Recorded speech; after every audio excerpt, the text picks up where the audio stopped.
First, the standard deduction for salaried employees is proposed to be increased.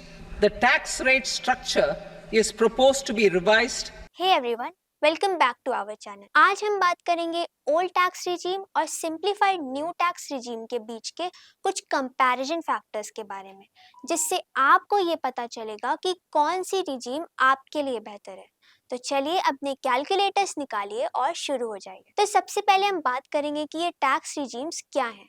अगर हम बात करें ओल्ड टैक्स रिजीम की, तो ये रिजीम आपको अलाउ करता है बहुत सारे टैक्स रिडक्शंस और एग्जेम्पशन। अगर हम सिंप्लीफाइड न्यू टैक्स रिजीम की बात करें तो इनमें ऐसे कोई भी डिडक्शन और एग्जेम्पशंस नहीं होते। आपकी सिलेक्शन डिपेंड करती है टोटल डिडक्शन अमाउंट पे कि whether you will choose the old tax regime या फिर न्यू टैक्स रिजीम।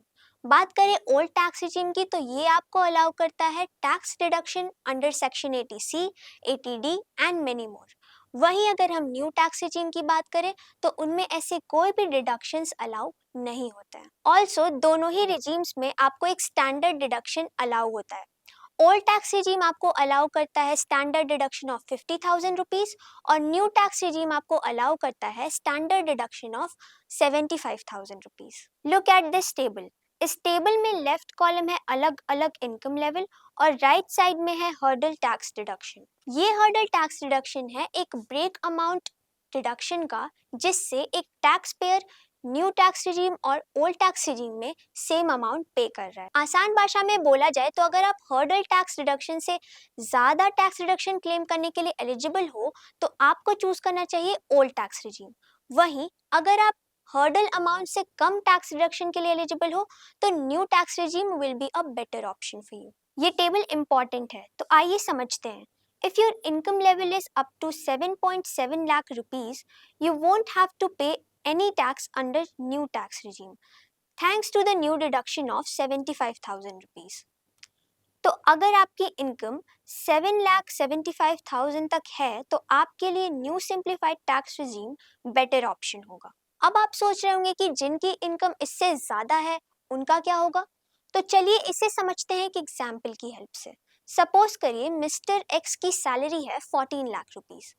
अगर मिस्टर एक्स चूज करते हैं ओल्ड टैक्स रिजीम को तो वो कई सारे डिडक्शंस क्लेम कर सकते हैं, जैसे एटीसी के अंडर 1.5 लाख का डिडक्शन, एटीडी के under 25,000 medical insurance for self and parents, home loan के इंटरेस्ट पर 2 लाख का डिडक्शन। अब अगर हम 50,000 का स्टैंडर्ड डिडक्शन लगा के मिस्टर एक्स की टैक्सेबल इनकम निकालते हैं तो टोटल डिडक्शन ऑफ 4,25,000 डिडक्ट करने के बाद ये आएगी 9,75,000। तो इसकी टैक्स लायबिलिटी आई 1,07,500 रुपीज। वहीं अगर mister x new tax regime choose करते हैं तो वो बस 75,000 का इंक्रीज्ड स्टैंडर्ड डिडक्शन क्लेम कर पाएंगे। तो मिस्टर एक्स की टैक्सेबल इनकम आएगी 13,25,000 रुपीज और इसमें टैक्स लायबिलिटी 1,05,000 की होगी।